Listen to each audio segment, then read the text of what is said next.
I just realized that I don't have a video about completing the square to derive the quadratic formula.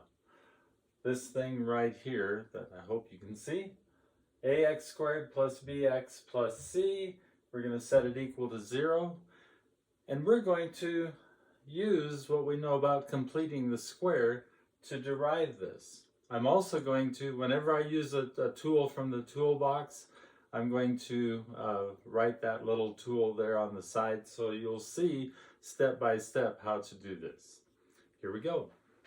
I'm first of all going to separate the ax squared plus bx from the c, and I'm going to write equals ax squared plus bx, and then just put the plus c way out here. I then am going to factor a out of this term, and I'm just going to do it right now by saving the board space, writing b over a, and I'm going to put a closed parenthesis here because now off to the side, this is my number in front of x. When we complete the square, I take half of this number, which is b over 2a. I'm going to write b over a off to the side, and then I'm going to divide it by 2, and then I'm going to square it, completing the square, and that's going to be b squared over 4a squared on this side. Now I need to subtract something over here. You might think at first, well, subtract, since I added b squared over 4a squared, subtract that, except that I have an a outside of here. A times a on top and a squared in the denominator means that that's just going to be b squared over 4a. I now can write this, oh, by the way, the tool used there, I am adding and subtracting the same thing, so I'm just going to write a is equal to a plus b minus b. These are different a's and b's here. I can add something and subtract it, and I don't change a thing. Now I'm going to write this as a perfect square.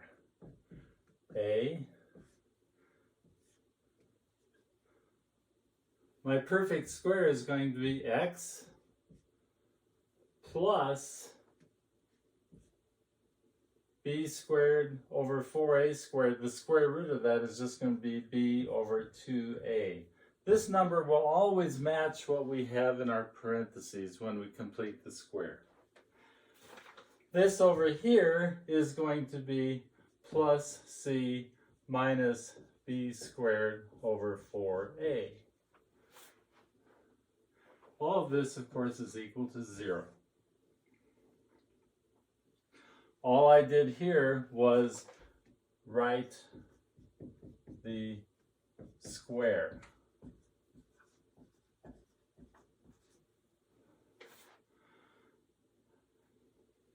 To continue now, I'm going to bring these terms over here to the other side. That's going to be, I'm going to add b squared over 4a, and I'm going to subtract c.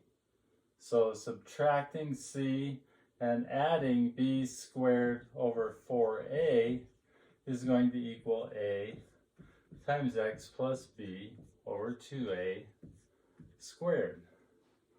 All I did there was this tool here, if a equals b, then a minus c equals b minus c, and a plus c equals b plus c.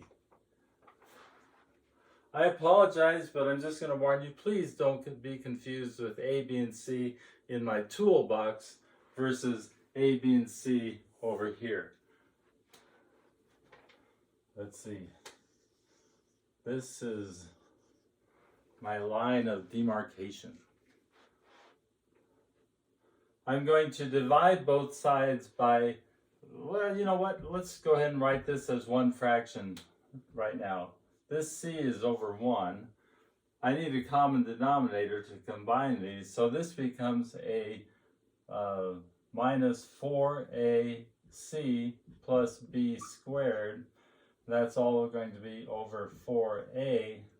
And when I divide both sides by a, that becomes a 4a squared. That's going to equal x plus b over 2a squared. What I have done here is I've divided both sides by a. My tool is if a equals b, then a over c equals b over c. Of course, c cannot be 0. I don't divide by 0. But I know that a is, or that c is not 0. Well, I know that what I divided here, this a is not 0. Otherwise, I wouldn't be even doing this problem because I wouldn't have a quadratic equation.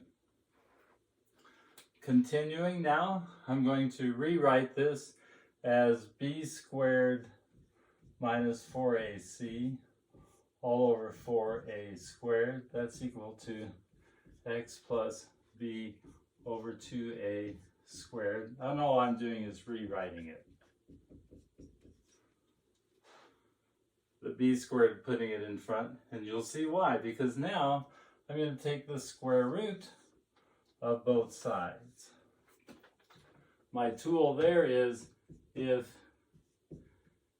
a equals b, then square root a equals square root b.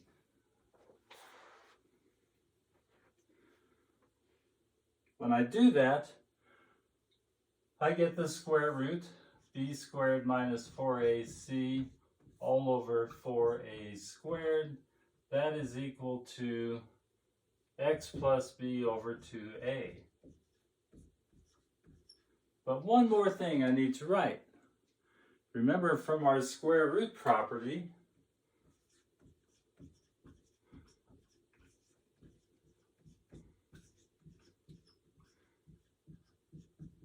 if I take the square root of a number, I must include the negative possibility. So I write plus or minus. And I really am done.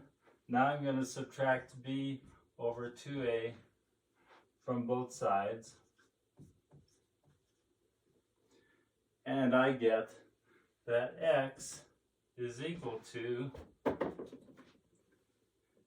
negative b over 2a, you can see it with all this clutter I have here, plus or minus the square root, and I'm just going to now, I have a perfect square in my denominator, so I'm just going to write the b squared minus 4ac there, and do the 2a on the bottom, and there, hoping you can see it, I am done. I have found where x will equal 0 from this general equation. It's been known for centuries. It's a neat trick. It's a neat thing to know. And it's a neat thing to be able to derive all by yourself. Here it is.